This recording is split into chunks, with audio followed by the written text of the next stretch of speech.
People think they make career decisions logically. They don't. In reality, we are driven by emotional bias, fear of regret, and a desperate attempt to avoid the feeling of being left behind. And that's exactly why so many people end up in careers that don't resemble the life they once imagined. Today, I want to expose a question that sounds simple, but quietly threatens the identity of anyone who answers it. Because when you think about your work, you're not choosing between jobs.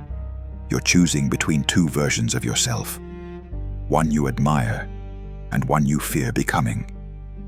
So let's take the question you hear everywhere.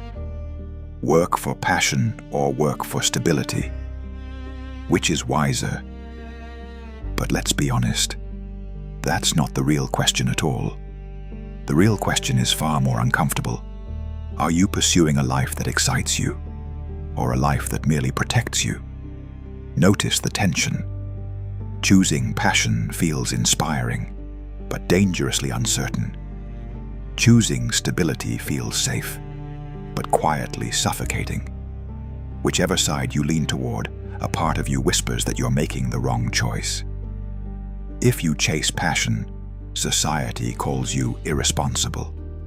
If you choose stability, your own ambition accuses you of betrayal. And that's the trap. Because this isn't a career question. It's a psychological mirror. Your answer reveals whether you fear failure more or regret. Whether you trust your potential or doubt it. Whether you're guided by desire or controlled by fear. Most people pretend they can choose a balanced middle, but balance is usually just a polite word for indecision. Eventually, you have to decide. Will you build a life around meaning or predictability? Will you tolerate risk or tolerate emptiness? Will you bet on your growth or your limitations? So before you answer, look deeper.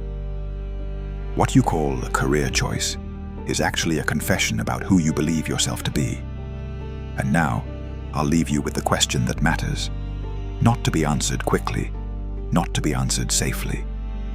When you imagine your future self looking back at your life, which choice would they accuse you of being too afraid to make?